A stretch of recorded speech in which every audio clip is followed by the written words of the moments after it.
On May 24th, 2023, Tina Turner, the iconic queen of rock and roll who dazzled millions of fans with her electric performances for more than 6 decades, passed away after a long illness at the age of 83. Always a vibrant and singular presence in music, the Ike and Tina Turner Revue churned out memorable hits like Proud Mary, River Deep Mountain High, and Nutbush City Limits.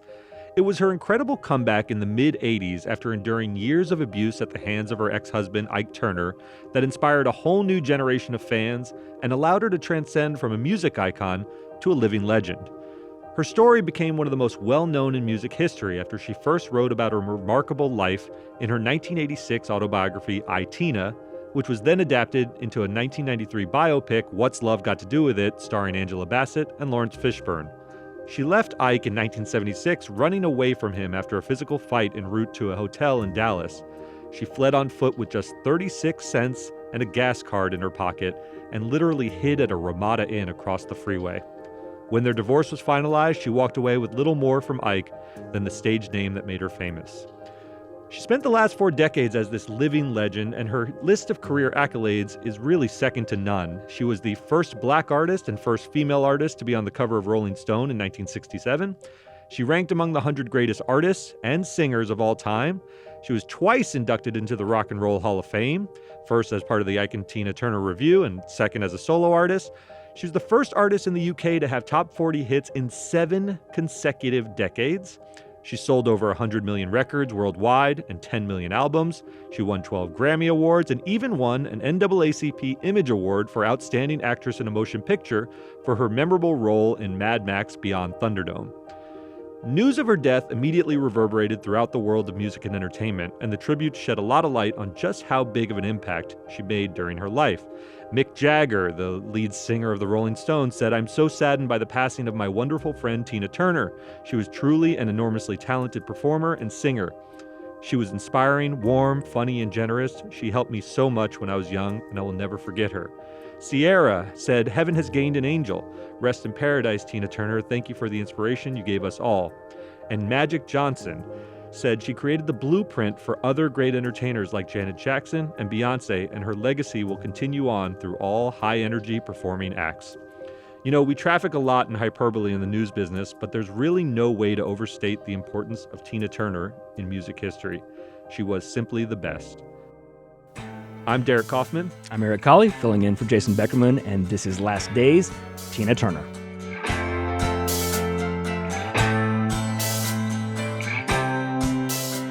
So, Eric, I had you on the podcast both because Jason's out and because you're our music expert. And it's difficult to categorize Tina Turner because her career was really singular. There was no career like it. And I wanted to sort of break down how that career really unfolded from the early 60s with Ike Turner through the divorce and then the comeback in the 80s. So what was going on in the 60s? How did she fit into that milieu? You had Motown going on, you had rock history, and then you had the Ike and Tina Turner Revue. She predates that a little bit. Ike and Tina's first hit was in 1960, a song called A Fool in Love. Ike had come up in the 50s, was a guitar player, and played on Rocket 88, which is considered the very first rock and roll song. So Ike was there at literally the birth of rock and roll music. He's up there with the Chuck Berrys of music history. Yes. All the problems with Ike, aside for just a second, you do have to give him that place in music history. But of course, the greatest thing that happened to him was meeting Anna Mae Bullock, who was Tina Turner's renamed her Tina. And their first hit was in 1960. It's a song called "A Fool in Love," and it's that very much that late 50s, early 60s. But there's still this energy to it that none of the other songs at that time had. It's funny when I listen to it; it almost sounds like her voice is a little overmodulated in places. And I think it's because the microphones at that time could not capture the power of her voice. Yeah. And I'm not exaggerating by saying that. It sounds like the mic is like, I can't handle how powerful your voice is and the way you're belting this out. You're just a fool, you know you're in love. What you say? You got to face it, to live in this world. You take the good, but I know what the bad. Sometimes you're happy, and sometimes you're sad. So that was, early 60s. Did she always have that signature? I think of her in the 80s with sort of a rasp to her Yeah. voice, or was early Tina sort of the similar kind of sound, or did it change really in the 80s? That's what's amazing about it is she seemed so fully formed from the very beginning. Like, if you listen to that song, you just hear that voice, and it immediately sounds like nothing else from the early 60s. And music was just trying to catch up to where she already was. And yeah, as the 60s progressed, they became huge. In the early 70s, Proud Mary was their biggest hit. And not just the vocals, but the performance, which is a lot of her legacy too. Famously with the Ikeettes, the backing dancers, with that the fringed dress, twirling and dancing, and just like a mad woman. It was hypnotic to watch her perform. It's incredible. You watch some of that old footage, and I often think, she did so many different genres of music so well, but as you pointed out, she was there at the beginning of rock and roll, and a lot of those early numbers, they're just exuberant. They're on stage, and the dresses are flying everywhere, and I think that's her most indelible impact. You talk about someone like Beyonce, we were talking before we even jumped on the podcast, the movement she does, the things in Single Ladies where she's sort of moving and doing those kind of dances, they're not necessarily just derivative. I'm not saying she's copying Tina Turner, but it clearly comes from that lineage. She wasn't copying, like Beyonce's not copying Tina's moves. It's the energy and the drive and the passion in that performance, the things that make a great performer a great performer.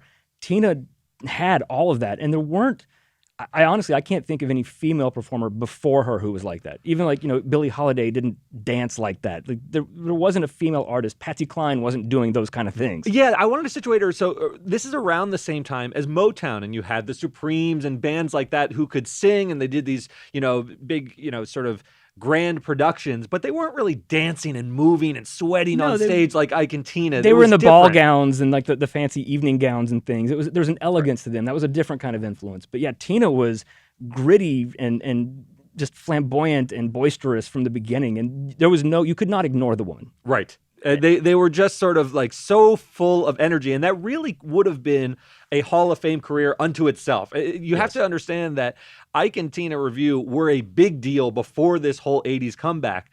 But what's interesting about her life was what happened after that, because behind the scenes, she was involved in this destructive, very, very abusive relationship with Ike Turner, who was a monster. I mean, no one has gone back in history and tried to really reclaim Ike. Some people look at his music and say he was very important to rock and roll history. No one tries to redeem him as a person. He was a monster. He beat her viciously throughout their time together, and all the singers, if you've ever seen sort of the movie or read the book I, Tina, they were sort of supportive but powerless to sort of intervene in a lot of ways, and she endured this for a number of years. I mean, decades. Until she could take no more. And that is so much a part of what her legacy is. As just a performer, she is one of the undisputed all-time great performers, and her songs are iconic and legendary and will live forever. But it's who she was as a person and what she did. Who in the mid-70s was coming out about domestic abuse, and she fought. Yeah. And she divorced him, and the only thing she wanted was her name. Because Ike could have laid claim to keeping the stage name Tina Turner. Absolutely. And she's like, I have earned that name, and that is what I want. And she didn't go after a lot of money. She knew that she just needed that name. She knew she had sort of the confidence in her own abilities to sort of leave that marriage and just take the stage name and build a whole other career after Ike. What's interesting in about the divorce, so it happens in 1976, the narrative about what a marriage should look like in the 50s and 60s is very different than the way we talk about marriage and domestic violence now. And I think she's the face of that. I grew up in the mid-'80s, and she was the face of a survivor of domestic violence in a way that had never really been seen before. And she was so proud with the big hair and sort of fearlessness, and she was really into Buddhism at the time. All that stuff that we think of, sort of survivors talking about domestic violence, that's really, Tina Turner started that in the 80s. Right. And so much for me, being the age we are and when we grew up and stuff. And this is to the point of how big she was in that comeback, is that Ike and Tina, as you said, were a game-changing Hall of Fame act. And she, as a solo artist, kind of rendered that a footnote. Yeah. Like, when I was a kid, I had heard, I guess, of Ike and Tina, but it was her. She was the star. When What's Love Got to Do with It hit, the build-up to that is kind of funny because, as you said, the divorce was 1976. Her comeback hit in 84. So you've got that 8 years in between that was really rough for her. And there was a period in the very early 80s and the late 70s where she was singing in hotel bars and things. Like, it was sad. It's remarkable to think of, because to us who grew up in the 80s, she was a huge icon, but she was sort of written off after the divorce for a little while. Yeah, and music had changed a lot. She was doing like disco covers and things, just trying to scrape by and make a living. And it's hard to imagine a hotel bar stage containing Tina Turner. But there was an 80s British group called Heaven 17. They were big in Britain, not that big in America. But two of the guys from that group saw her performing, and they were like, what are you doing here? You're she's Tina like, I'm Turner. singing, and like, you're Tina Turner. Like, we want to work with you, and that was what led to her comeback album. Wow. People forget the actual first song, the Al Green song, "Let's Stay Together." Tina did a cover of that.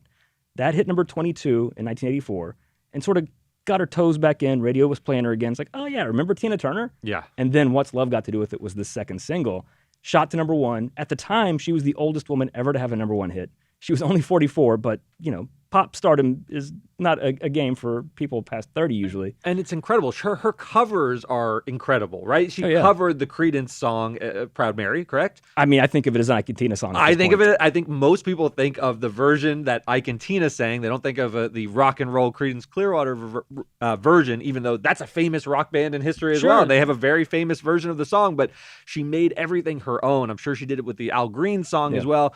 The 80s, I want to talk about like sort of how big she became, because we've talked, Ike and Tina were very influential. They were there at the dawn of rock and roll, but what Tina Turner did in the mid 80s was really find her stride. And on the Billboard charts, she started actually like charting and becoming a pop star. It wasn't just like a fluky, she had this one hit comeback. She launched a whole new career that was bigger than the one she'd had before.